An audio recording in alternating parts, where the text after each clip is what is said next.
Assalamu alaikum, brothers and sisters. This is your brother Zishan here, and this is an emergency appeal.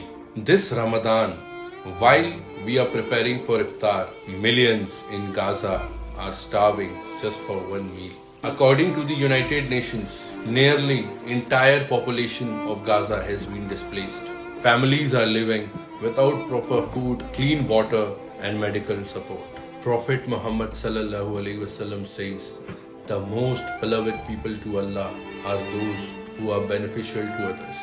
Ramadan रहमत का महीना है.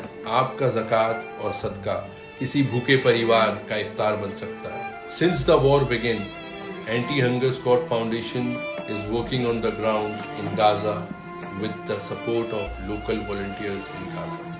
This is not about politics. This is about humanity. Please stand with Gaza.